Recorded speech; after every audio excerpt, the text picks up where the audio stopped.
Wrestling Matters podcast fans, this is me, it's that H-E-A-D, Anthony Walker here, the host, and I've got something very special for this episode, episode 26 of the Wrestling Matters podcast. I have an interview. Yes, my very, very, very first interview on this Wrestling Matters podcast. I am so excited to introduce British female wrestler, Jezabeth. Jezabeth. Hello! How are you, my darling? I'm okay, how are you? It is very well. I'm very well indeed. I am so excited to be doing this interview. Thank you so much for agreeing to do this. Thank you very much for having me. It is a pleasure. I am very excited. Like I said, you are my first wrestler that I'm interviewing, and so you should feel honoured about that. Yeah. It's an absolute honour to be interviewing you. I say thank you so much for agreeing to do this. Oh, very kind. It's a pleasure. And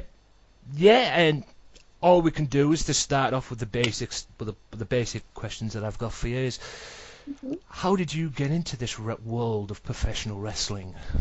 Oh, well, I started watching it when I was 9, and the first thing I saw was Trish Stratus, and I thought she was amazing, like nothing I had seen before. Right. So I carried on watching for a long time, and then my brother started watching too, and then we'd both always stay up and watch Raw and stuff. And then when I was 14, I finally researched online for a wrestling school.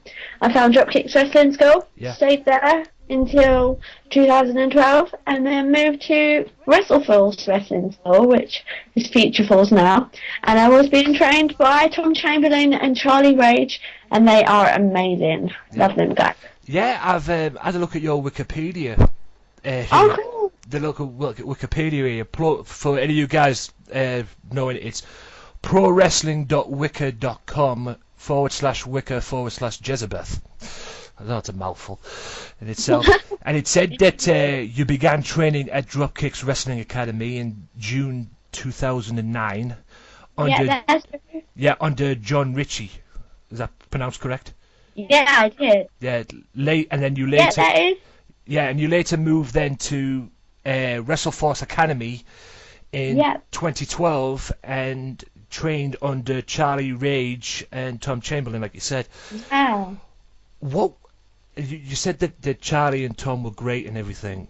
What was John like to train John under? was really good as well. He was really good. He taught me a lot of the Olympic style wrestling, and we used to do competitions at our school, competing with other schools.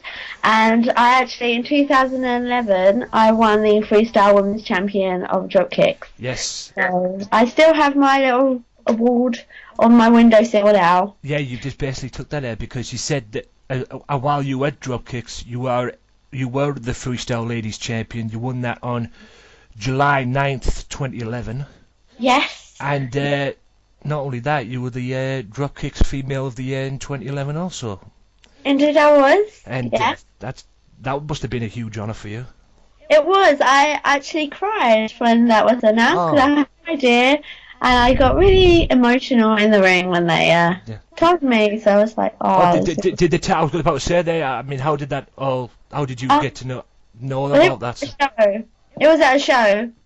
In the earlier evening, I beat my opponent, Brookie. I beat her. Yeah. And then later on in the evening, they did awards, and they announced the female. And then when I found out, I just got really emotional and in a happy way.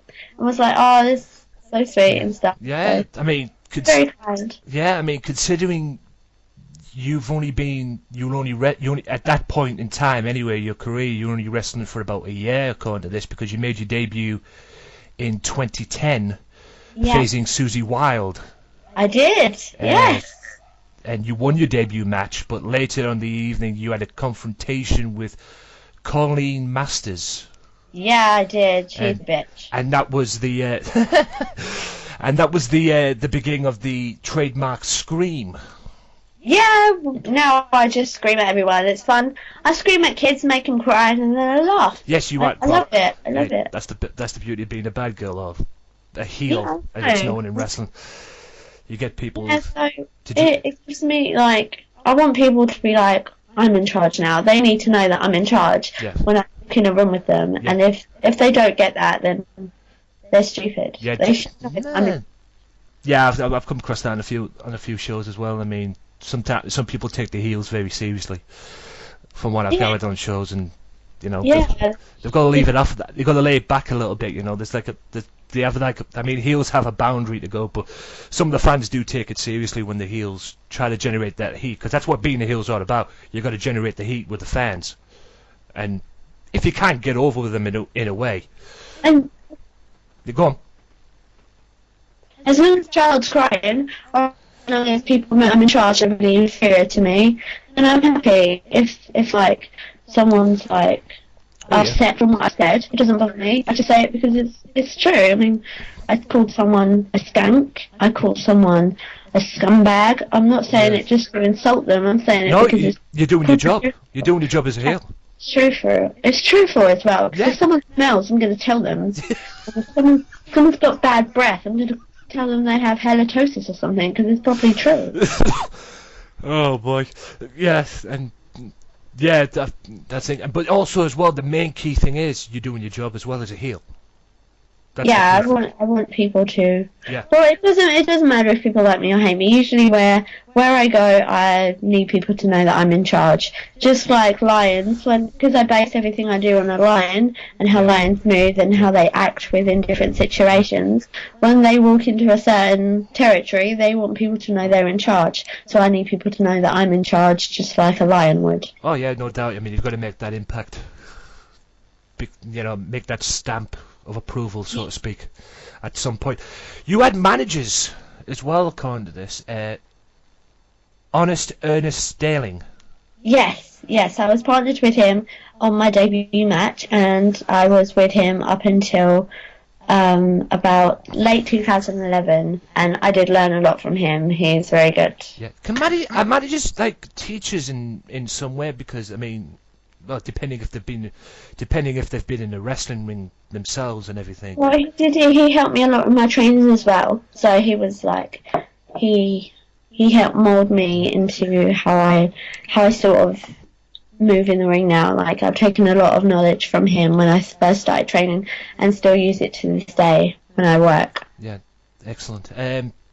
What about $1 Million Muscle Matt Ball? Oh yeah, he was a little man who I picked up along my journeys, and we sort of glued together for a while. And I still occasionally see him, so that's good. Good to see him still going. And yeah, I'm proud of him. We still talk, so, and if we need each other, we've got each other's backs.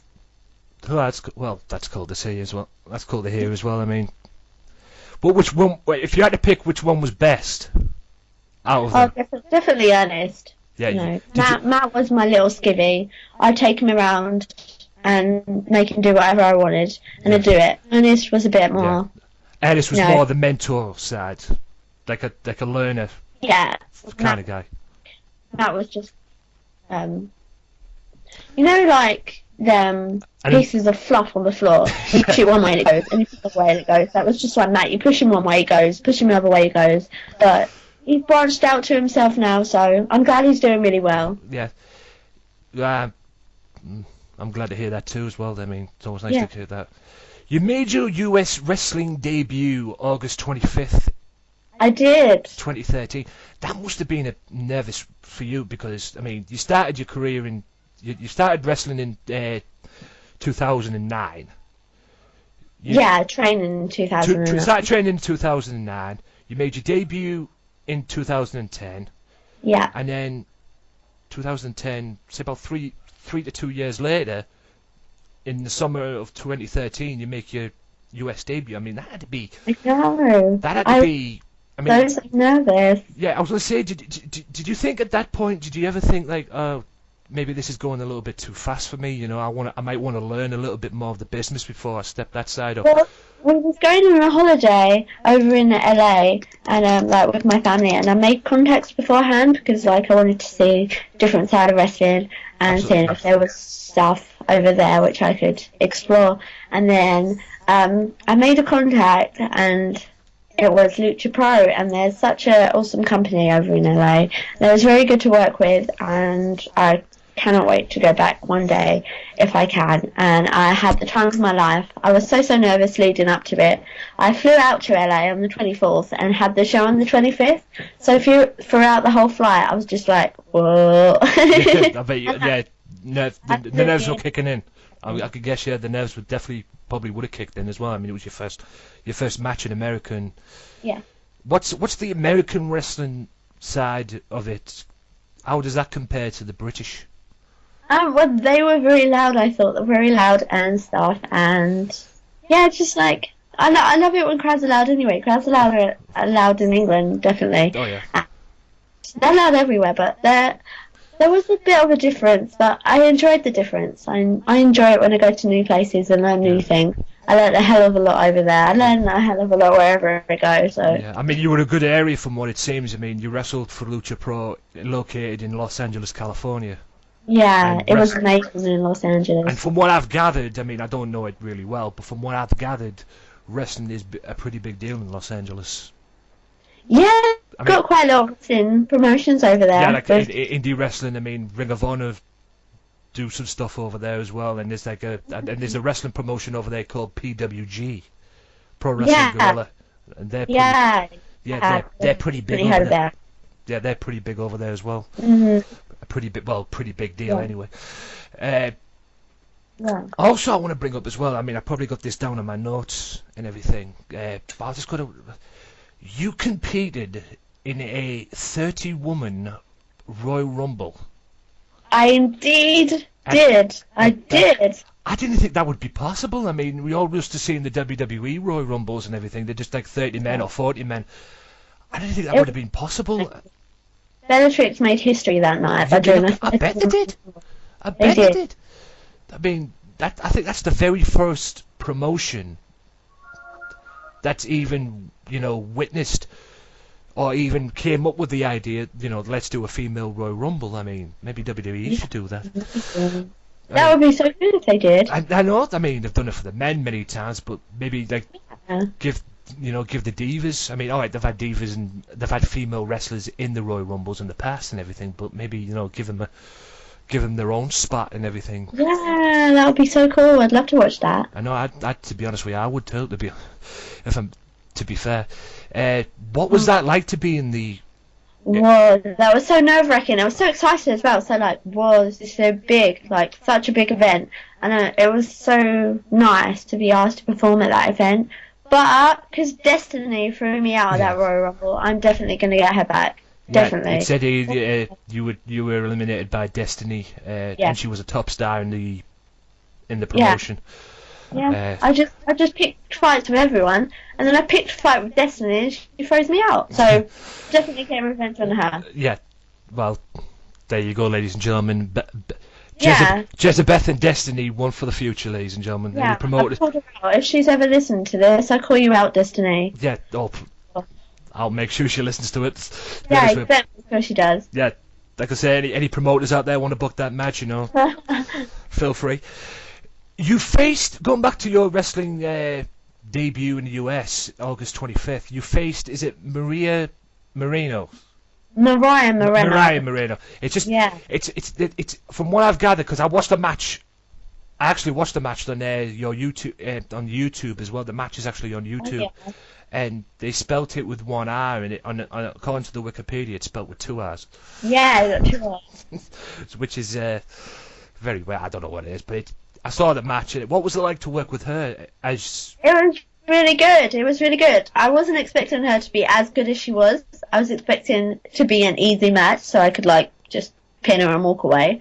But she got one on me that match. Yeah, she actually beat you that night. That match. So I now know what to expect. If I ever go against her again, I know what to expect and how to exploit her weaknesses for our next encounter. Learn from your mistakes, so to speak. If you made any mistakes in that match, you didn't. Well, the only mistake you made in that match, from what I saw, was you actually lost. But yeah, exactly. She caught me off guard. I was just about to hit my death, and she yes. She held the ropes from what I can say, but on the video it didn't quite catch that. But I'm still going by. She held the ropes to win. Yep. Well. like I say, you'll get it next time. Like I say, there's always another day. Live and fight another day. Yeah. What made you, you talk about, going back to what you said about Trish Stratus being an influence on you, and heck, she was probably an influence on many divas. I mean, she's one of the greatest divas of all time as well. What was the one thing in the world of in wrestling in general that when you were growing up as a kid that made you think, I want to do this for a living? Well, like, none of my friends wanted to do it. No one I knew wanted to do it, and they all wanted to do sort of the same things. I wanted to do something different, so it's something to talk about with them, something so they're like, whoa, what's this? So I can then get them interested in it, and they could maybe start doing it. It's just something different. I love being unique. Like, if someone's got something, I want to get something different, or same thing, but spice it up a little bit. Yeah, there's nothing wrong. Hey, I'm all for that myself. I'd like to do that myself. Explore new things and do what is interesting to you. As long as it's interesting to you, go ahead and do it. And it's fun too. That's the key thing. Yeah, you talk about you said, according to what I got from the Sunday Segway interview you did, you said there was one particular match that you enjoyed, which was Christy Hemme and Trish Stratus. Yeah, that was like at WrestleMania 21. Yes, Los Angeles one. Yeah, because that was the first feud I watched.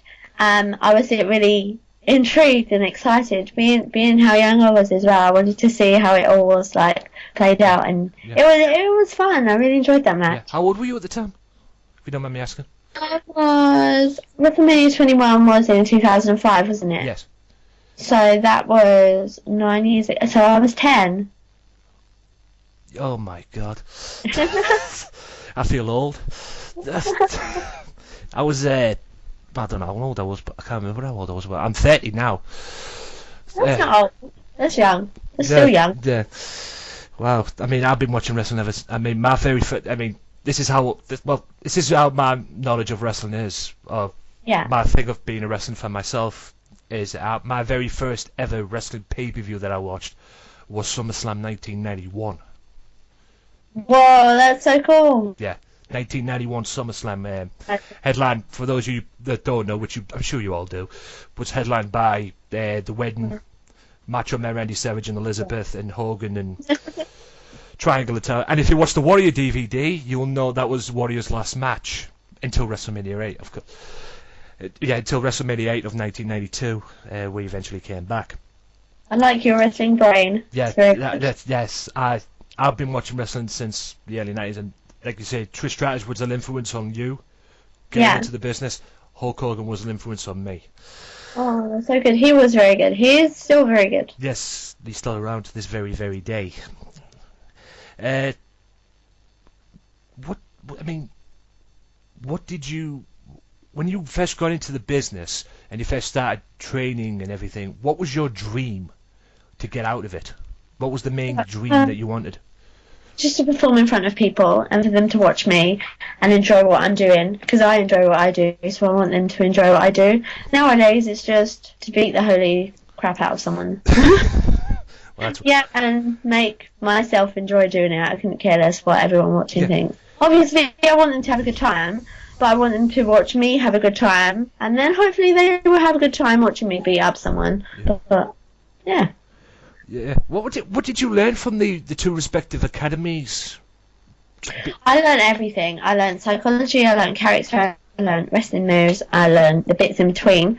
The one thing I remember what my trainer said to me is a wrestling match is like a wall, basically, what you'd build for a house. Everyone sees a wall outside, but inside there was so much work put into it. So yeah, that's what will always stay with me, and I've always got a wrestling book with me whenever I go to shows, whenever I go to training, whenever I do something. I always take it with me, because you never know when you're going to learn something. Like walking down the street, I might see something happen down the street, I might write it in my book and use it to my wrestling skills as well. So it doesn't even have to be wrestling related. Say I saw a fight break out on the street and I saw someone do a certain thing, I'd write it down, like about a fight. I would be the person not getting involved in the fight to break it up, studying the fight and write it down so I can use it. Yeah, I don't think they probably want you to break it up, to be honest with you. I think that, my best bet, unless it's something that goes a little bit too far. My best bet is just to let him go, settle the differences, and just stay out of it. Yeah. But if if I say take the notes along the way as well, if you're wrestling things, just take them notes and write them in, and if I don't too far, I can always just run in and scream at them both and make them run away. And have them try. And have them like freeze, turn around, and you're screaming in their faces, like them like freeze to death. Yeah. At least they stopped. Oh, what a lovely image. Wow. You go back to saying when you learn the basics. You learned. I'm pretty sure you learned the basics. You learned everything, like you say, psychology, character, material as well, and that. Yeah. When you learned, I've got to ask one question as well. I've been dying to ask the rest of this. When you learned the wrestling moves, and you learned, say, power slam, for example. When you went to learn the power slam move, which is a body slam to many people if they're watching this, which is just a simple body slam. I'm sure you've all seen it on the TV. When I did some training with my local promotion up here in Middlesbrough, which is where I'm from, by the way, I learned when I did the power slam, you obviously do it safely, of course, but as you go down to body slam that person, you put your arm behind your opponent's neck, behind the opponent's head as the opponent's landing on the and taking the actual slam. You put the arm behind the head, to stop them from like bouncing their head off the canvas and everything, or really getting them causing like injuries. Did you learn stuff like that as well? I mean, is that how it's supposed to be done? Because I've seen it done. I mean, like I said, my wrestling knowledge and me being a wrestling fan, I've seen it done different ways. Is that how you were trained in doing in moves like that? You have to protect a person in there with you, which is really stupid because I'm there to beat them up. I mean, my last match I was against Picardy, and I would no way protect her. I'd drop her on her head if I had the chance. Really, I would. Wow. Like I would with Colleen Masters. If I was in the ring with her again, I wouldn't try to protect her head. That would be stupid. Yeah. I mean, out of the ring. It's just with me. I mean, like I said, my knowledge. I mean, I'll go back to the early '90s, late '80s when I watched wrestling, and I've seen wrestling when they go for the body slams and everything. I mean, I learned at this training sessions I did with this promotion, which is EPW, by the way, European Pro Wrestling. I learned when I body slam my opponent on the floor, I would put my head on my arm behind their head as I'm slamming them. To protect. If I'm in the ring with someone who I respect and who I like respect and enjoy working with, I'd want to protect them so they can get up and give me another fight. But if it's someone who I hate, then why should I do that? I want them to just flop and not get up again so I can just win. Well, I can think of a few people I'd like to beat the crap out of this promotion, but I won't go into that. That's a different story for a different day. I still got a proper chance to get back at Colleen Masters again because she is actually an awful person. Really. Awful in respects of what? I mean, did she do something to piss you off, or did she do something? Yeah, she's like, on my first match, she accused me of cheating when I never done that, and she's never let that go down when I actually won my first match, and that's always on me. So, yeah, she's unwell at the moment, so when she gets better, I'm going to put her back on the sidelines. She's been in the hospital for a while, and she's out now, but when she gets proper back into wrestling, and we have a match, I'm going to put her straight back where she was. Yeah. And I can't wait. Yeah, another one on your hit list. Yeah. What was the other one? Oh, you had another one on your hit list. That's two people on your hit list now. Oh yeah, Destiny and Colleen Masters now on your hit list. Yeah. So promoters, if you're listening, any promotion, want to make them matches, go right ahead. I'm sure Jezabeth would love you for that. Yeah. But this Bellatrix promotion, what's that all about? Because I mean, like I say, I'm not aware of this promotion. What's this all about? Is this like a female promotion for female? It's ran by the Knights, Sweet Fire and Ricky Knight, and it's the sister of WAW, and Bellatrix is surreal. It's amazing, totally amazing. They've got a show tomorrow on Sunday. So yeah, that'll be amazing. It'll be on iPay-per-view, I think. So that'll be awesome. So make sure everyone checks it out when it comes out. Look at all the photos. Go like Bellatrix on Facebook and Twitter and everywhere, because it was so amazing to work for them. I had such an amazing time. It was amazing. And using the word amazing doesn't even cut how good it was. It's much better than the word amazing. All of it. Who did you say were the promoters again? Sweet Soraya and Ricky Knight. Sweet Soraya, if I'm not mistaken, is that Paige's mum in WWE? Yes. Yeah, I thought that sounded familiar. That's for those of you that don't know. That's Paige's mother, WWE Divas, well, former Divas champion now. Yes. Since AJ got the belt back at Night of Champions. Would have had it longer. She was awesome. I love Paige. Yeah, I don't get me wrong. Don't get me wrong. I mean, speaking as a fan as well, I love Paige as well. She's a great wrestler. Yeah. It's just my philosophy, and I'm sure if you listen to my other episodes of the podcast, I speak very vocally of the way WWE used her, particularly after WrestleMania as well. I thought she was a guinea pig, so to speak. Was when WrestleMania ended. I mean, the following night on Raw, she made her debut on Raw and won the Divas title. Yeah. Off AJ Lee, if I remember correctly, and the way WWE booked her as the Divas champion, it was an absolute disgrace. I mean, don't get me wrong, I'm a WWE fan. I'll go back, like I say, I go back to WWF days, but it's what I don't get about WWE, Jezabeth, is booking, and the way WWE booked her, booking in respects of use of talent, right, and the way they booked Paige. It made it clear that they only put the belt on her until AJ Lee came back, because as you know, AJ Lee took some time off, and she was like the belt holder for the WWE Divas title until AJ came back, and then obviously AJ came back, and it was like, you know, turnabout is fair play. It was like a carbon copy of what happened after WrestleMania, except AJ won it when it came back, and it's like I said, I mean, you wonder why CM Punk did a pipe bomb in 2011 the way he did on that Raw. I remember that. Yeah, it's WWE booking. I mean, not really in respects of the NXT, because I'm loving NXT at the moment. Yeah. But the booking, regards of the Divas division as well. I mean, it's like the Divas title doesn't mean anything, and which is a shame. I mean, the belt, in my opinion, I mean, not to take away from this interview or anything, but in my opinion, the belt that probably means a lot, at least from my perspective anyway, from what I'm seeing, is the NXT Women's title. It's good that Charlotte's champion. Yes, I love Charlotte too.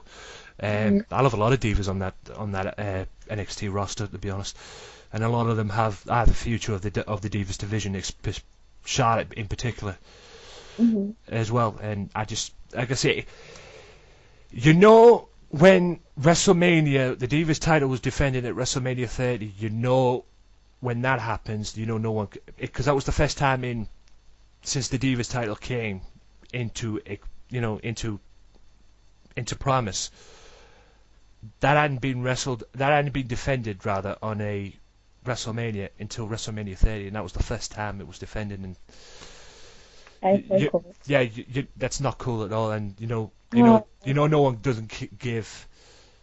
You know, when that happens, no one cares about the Divas division, which is a shame to say, but that's just my opinion on it.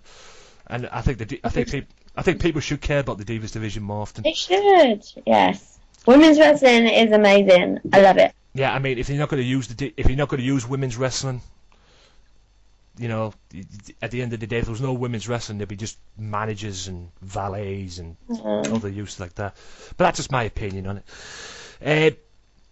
What's the difference?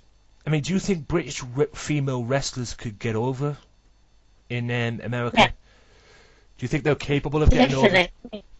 Female wrestlers in England, I've seen, are totally unique, and all of them I've watched are fantastic.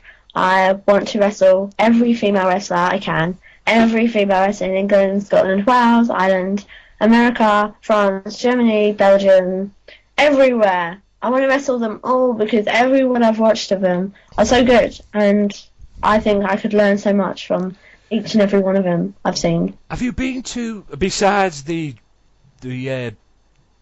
Bellatrix promotion and other promotions like that, and the Lucha Pro promotion as well, have you been to like any other promotions like PCW or? I really want to go watch a PCW show because their photos I've seen from their shows are fantastic, and yeah, I have to go and venture up north and mainly down south as well to watch shows. I go watch EWW shows in Hastings, and that's run by Scarlett and Dominator, and they're like my wrestling mum and dad, Scarlett and Dominator. I learn so much from them all the time. Whenever I need advice, I go to them. They give it to me. Whenever I need help, give it to me. They do, and then they're just there for me all the time, which I really appreciate. And I'm looking forward to going and watch their show on the 18th of October this year. Plug. Yep, plug. Yep. I mean, it's good you've got promoters like that are willing to do that kind of way, because not a lot of promoters are like that, at least from what I've seen anyway. I mean, none of them just... Basically, a lot of promotions and a lot of promoters are all out for themselves. You know. Scarlett and Dominator. Yeah. Fabulous. Honestly, like I say, it's nice there's promoters out there that are willing to, like, you know, if you're there for, you know, they care more about the wrestlers as much as the promotion as well, because at the end of the day, without without the fans and the wrestlers, there's no promotion. That's what I say. Well, I don't wrestle on their shows yet, but hopefully one day I get a shot at Scarlett. I would like to face Scarlett. Yeah. I really would like to face Scarlett. She teaches me a lot when she messages me and helps me out. And when I see her and get to like work training with her, I learn so much all the time, especially with all the WWE guys. They're all so good. What was Susie Wilde like to wrestle? Wow, I had my debut match with her, so obviously we were both like pooing bricks. I shouldn't. I would imagine so. Your first match ever, you're gonna be nervous. So we was both in it, thinking we're gonna win this. If we win this, then we've set our standard with people. So when they look at our like history, they think, oh, they won their first match. So obviously we was both gunning to win it, and that's why it just really annoyed me. So after my first match, Clean Masters was like, you cheated, and it's like, oh wait, it has been bitch, whatever the hell she is. And but it was good to work with Susie, and she was good. Enjoyed it. Out of all the people that you've worked for or worked with, who has been the one person you've worked with where, for example, you could wrestle every day? I mean, everybody has their wrestlers. I mean, I'll take Bret Hart for example. Bret Hart said the one person he loved wrestling, like he described wrestling Kurt Hennig, like was like putting on a pair of gloves. Yeah, well, I think I've had pretty good matches with everyone recent, like who I've worked with. So I'd like to, like I said, wrestling every female wrestler once. I'd love to wrestle them all again, like who I've worked with, because I can't pick a certain one because they're all so different and unique, which is the best. If I could pick a certain one, then I wouldn't be. That's just not how I think. I mean, everyone's so unique. They've got their own talents, their own skills and everything, which I admire. So, yeah, I think everyone's sort of different, and I take certain things away from everyone I work with, write it down in my little wrestling book, so when I next face them, it'll be a lot easier for me and harder for them, so they don't know what I'm going to do. I've got to admit, I like your style. You seem like you're not just like a wrestler, you know, a female wrestler. You see, you come across to me as a student. Yes. Of the business. Everyone's always learning in the wrestling world. Everyone always be learning. I've got to admit, I mean, if you keep this up, I mean, extremely big things could happen for you if you if you learn. I mean, you're learning your craft and you keep learning it day by day and everything, and big things could definitely happen for you. I mean, hopefully one day I'd love to wrestle in every place in England, every place elsewhere, and then hopefully take that big step one day. But I definitely want to travel more before and meet more people. Yeah, keep your feet on the ground first before you make them huge steps to the to the big time like WWE or TNA if TNA's still around. That's my friends who are like gone over there and they're doing well for themselves. Like with TNA British Boot Camp, I was so proud of all of my friends who got chosen. I was just like, wow, that's so good. Yeah, really happy boot camp's over there. But the thing that worries me about TNA is, I'm sure you might not have heard, or you might have heard, they're on like a network. They're looking for a network in America. In case you haven't heard, guys, Spike dropped them. Oh no! Spike TV dropped them at the beginning of the year. It's got out all over the Twitter. I mean, I think TMZ had it as well. Spike TV dropped them. They were cutting. I mean, their contract runs out in October with the TNA, and they dropped them. They said they weren't going to renew contract. So I don't know if there's like any further like updates or anything, if they've got a new network or they're still on, or they've managed to convince Spike to renew the contract and the thing. I don't know. There was all this like stories on the internet saying that they're inviting the people that that make the contracts and that dish out the contracts to renew the contracts and everything, or they were in charge of it. They were bringing them to shows and everything. The New York tapings they were doing. The New York tapings. They were bringing them to the New York tapings and everything, and trying to suck up to them, as from what I gathered and everything, trying to smooth talk them into sign and renew the contract and everything. I mean, if the Spike don't want you, the best bet is for you to go and find another network. I don't see why they don't go back to Wednesday night pay-per-views like they used to do back in the day. I mean, I'm going back to 2003 with this. The old Wednesday night pay-per-views. I mean, if you're a TNA fan, or if you're a die-hard TNA fan, you know what I'm talking about, guys. I mean, it just sickens me. I mean, I can only imagine why. I don't know why they were doing it, because as we all know, and as you well know, probably, Jezabeth, TNA is a big deal over here. Yeah. I mean, they sell out their shows, and I would go as far as to say TNA is more popular than WWE over here.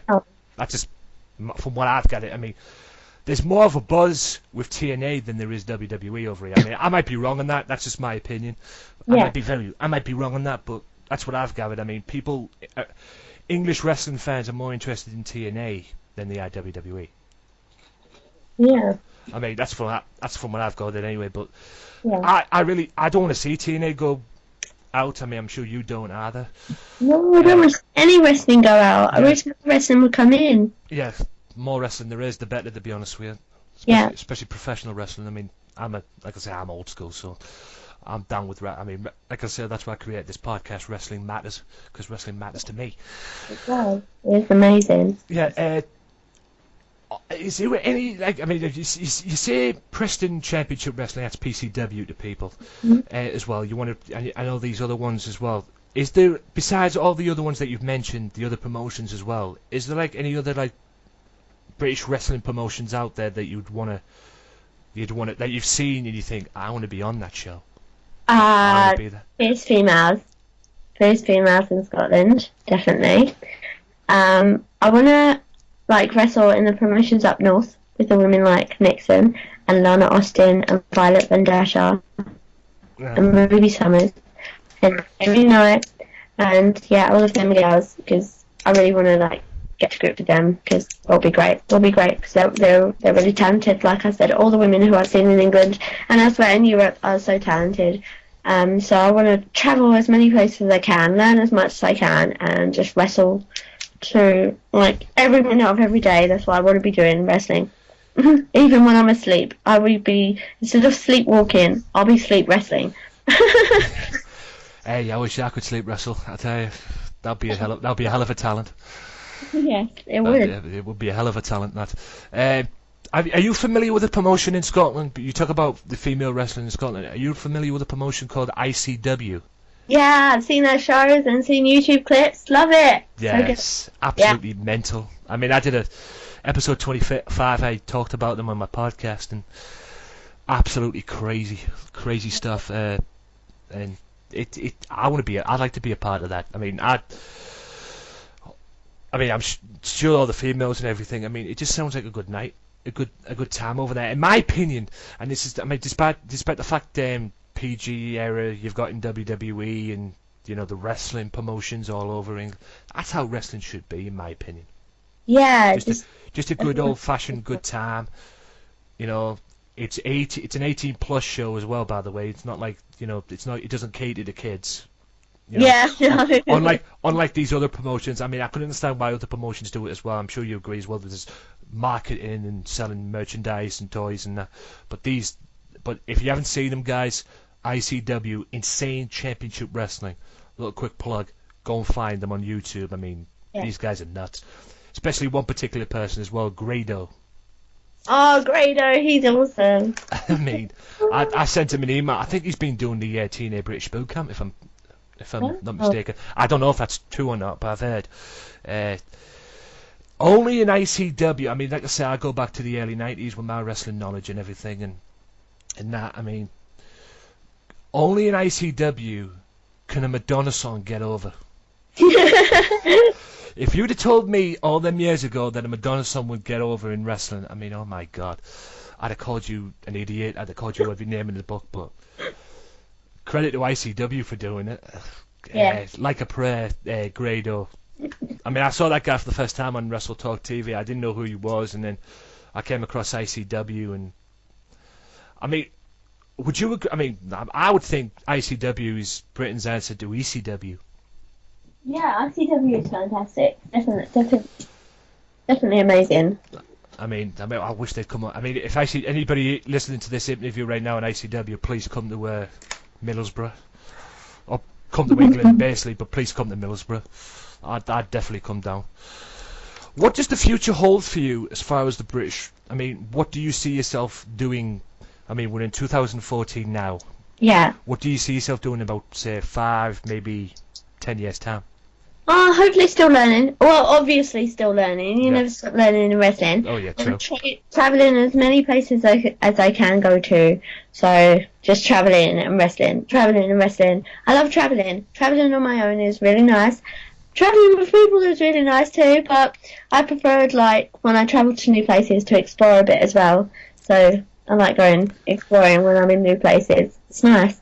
Well, it's always nice to go over the other place, and I like to say, I mean, you come across like a student of the game and everything. I like the way you come across and saying you're keeping your feet firmly on the ground, and you're not like making like rush decisions to, oh yeah, you've been in the business now.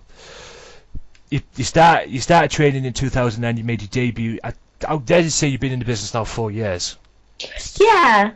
Since you debuted in 2010.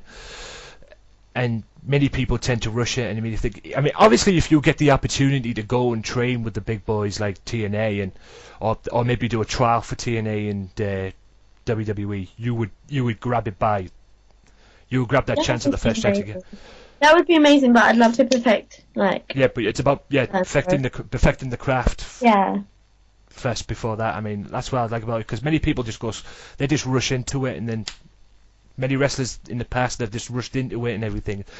You know, they've gone to their places at the wrong time in their careers, and then it's turned into like a failure and everything. And obviously, from what you come across, it's obviously you're not looking to do that. I mean, you're just learning, and then when the time comes, you'll make that jump. I hope so. I just hope if that time comes, they use you right and book you right. Scream at everyone and make kids cry. Woo! Yeah, maybe as like I said, I mean, book you to props. I mean, like I said, with many wrestlers they've got on their roster, they don't book you, they don't book right, in my opinion. Like I said, WWE logic, bad booking. What do you take? I mean, obviously you're very vocal about the WWE product in itself, from what I've gathered. I mean, do you get to watch like other promotions and? Yeah, I watch as many promotions as I can on YouTube and stuff. Like when I'm scrolling through Facebook and I see like a music video from a promotion show, I'll watch it and be like, "Oh, this is really good." I just love watching all different types of wrestling. So I'm very much the same. As long as it's wrestling, I love it. I mean, I missed. Were you aware of the wrestling channel on Sky? That was on Sky. Yeah, I was. I used to watch that one. That was like a heaven for me. Yeah, I used to watch it when I was little. Yeah. Yes, it was amazing, wasn't it? Yeah, the Frontier Wrestling Alliance (FWA), which was I don't know if it was run by it, but which had the creator of Wrestle Talk TV as its main star, Alex Shane. Yeah. Very much stuff as well. I mean, Doug Williams and that. I've actually met Doug Williams. Less said about him, the better. To be honest. Yeah, I mean, all these like great stars, and 99% of the stars that I saw on that channel, on that network at least, are now WWE talent. That's so cool. You know, Sheamus being one of them, and I mean, I used to watch him on IWW, Irish Whip Wrestling. I mean, like I said, I mean, going back to the Wrestling Channel days before they turned it into the Fight Network. Oh God! I mean, like I said, the downfall of that network was them losing TNA, because that's when I first got into TNA. Oh. Through that network as well, and many other promotions as well, which is a very shame. But yeah, I just missed that network very much, and they should bring it back. They did. They should. I mean, like I said, I mean, when that first aired on TV, I was like heaven. It was like heaven for me as a as a wrestling fan. And I'm sure it was heaven for you as well when you came across it and you found out it was coming. Yeah. On. I mean, blooming heck. I mean, I missed that channel very much. I mean, it's a shame it's not around now. I mean, I'm sure you'd love to appear on that channel. As a oh yes, that'd be awesome. Yeah, as the female. Have you ever wrestled in Ireland? No, I haven't. I want to. I wrestled in Wales, so that's quite. Oh, for what promotion in Wales? It was CCW. It was Cornwall County Wrestling. I wrestled Nadia Sapphire. All right, yes, CCW. Yeah. Wow. Yeah, and I won. So oh, you won. Oh. I did, but I want another go at Nadia because she was a good challenge. I want to face her again. Yes. See what I can expect from her this time, because she probably knows my tactics now. So I'm gonna have to recheck them for next time I face her, and then give her a good. See what she brings. Obviously, she gives you a good competitive match. She did. Now I'm gonna put you on the spot here. Okay. I'm gonna put you on the spot. John Ritchie, Charlie Rage, and Tom Chamberlain, your trainers. Yeah. You wrestle. You trained at the Dropkicks, like we mentioned. The Dropkicks Wrestling Academy in 2009 with John Ritchie, and then you moved to the WrestleForce Academy to train with Charlie Rage and Tom Chamberlain. Yeah. If you had to pick out of these trainers, who was the best? Oh gosh, that's impossible to answer because they taught me all different things, but. They taught me all different things, and all different things which I've moulded into what I am today. Yeah. So I couldn't possibly say an answer to that, but Tom Chamberlain and Charlie Rage are they're just fantastic, as is John, but they've helped mould me into a more developed Jezabeth. Yeah. So. How did that name come about, Jezabeth? Well, it was my friend gave me a list of demon names. And there's a demon called Jezabeth, and she was the demon of falsehood and lies. So I took her name, changed it a bit, so instead of the E, it would be an A, so it'll be unique to me. Yeah. And then Jezabeth was born. And it obviously works for you. Yes, it does. Which is a very good thing as well. Yeah, the YouTube page that you have, a lot of your, like I say, if you have, I'm sure I'll get don't worry guys if you're listening as well, I'll get Jezabeth to promote her stuff later on. I'll give her a little bit of time to promote her stuff as well, so you'll be able to know where to find the matches as well. There's a lot of matches on your YouTube page, and I'm sure you've watched them back. Like I say, you come across as a student of the game, and I'm sure you've sat down in front of your computer and took notes and found out ways of what you can, where you can improve in your game, so to speak. If you had to pick your favorite match on that YouTube page, who would it be? Well, one of my favourite matches, which is really a weird coincidence, which I've had recently, was against Mia. And during that match, I got a concussion, but I still won and retained my championship. I've lost it now, but I still retained it, and that was, like, really funny because during that match when I did get the concussion, it wasn't anything which Mia did. It was, I basically gave myself a concussion because I thought if I give myself a concussion, it would give her a better chance of winning. It still didn't work and she lost. Yeah. So I was trying to help her out by giving myself a concussion. So it obviously didn't work. And yeah, so I got my first ride in the back of an ambulance that day, and that was quite fun. So I had a good time. Yeah. Yeah. Yeah. Could I also as well? I mean, this is for any wrestling fans out there, because I get. I mean, being a wrestling fan, I get wrestling coming. Oh, wrestling's fake. Wrestling's this. Wrestling's that. You know. And trust me, if I had £1 for every time I heard that, I'd be a billionaire right now. Seriously, I mean, I've had that all my life. But people don't, people don't understand what it's like as a wrestler until they've actually been in the ring. Mm-hmm. I've had the fortunate and opportunity to be in a wrestling ring, so I kind of know what wrestlers like yourself are going through. What's it like to get a concussion? Well, I couldn't hear or see for anything for 10 seconds, and obviously I thought, this isn't right, obviously, but I'm performing, and if I stop, I'd be making myself. I'd really be upset with myself if I stopped, and if I stopped fighting, because if I stopped fighting, I'd think I'm weak, I'm stupid, I'm a foul, and everyone's paid to watch me perform, and I'd hate for them to go home thinking she wasn't very good.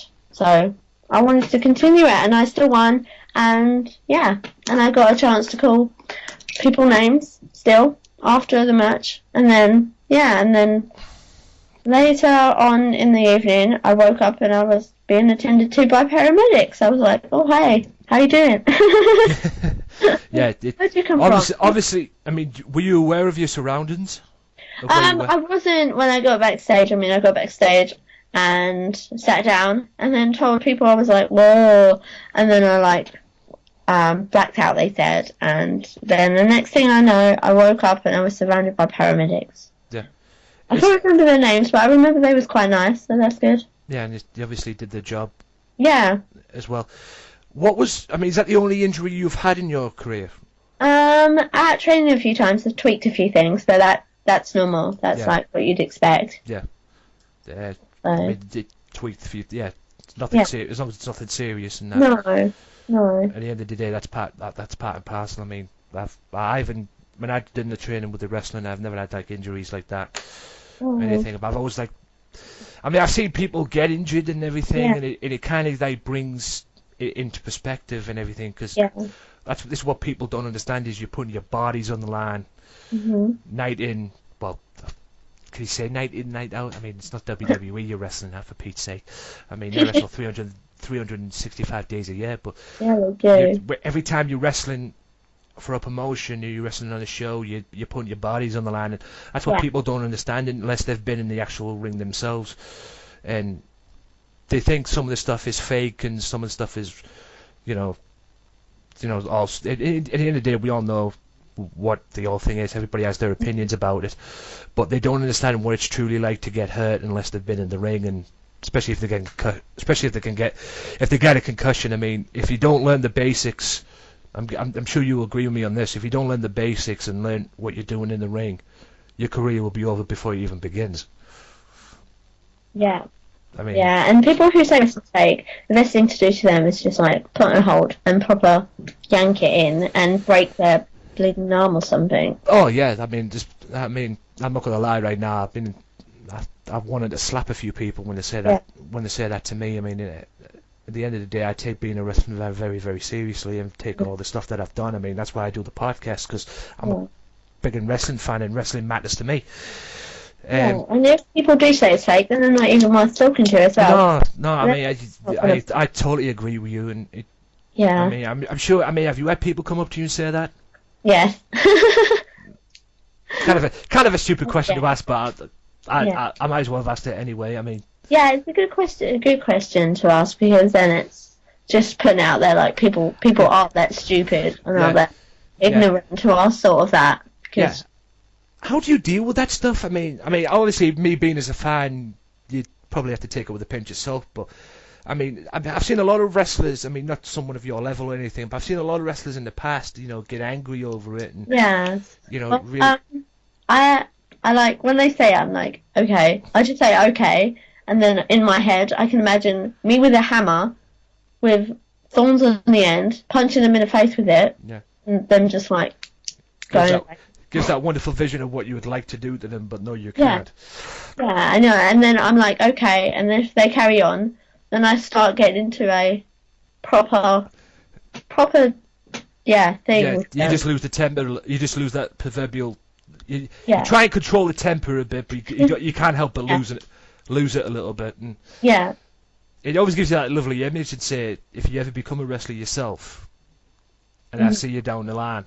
Yeah, I know what I'm gonna tear your nose off. Yeah, I'm gonna tear your nose off or rip your throat out, so to speak. Yeah.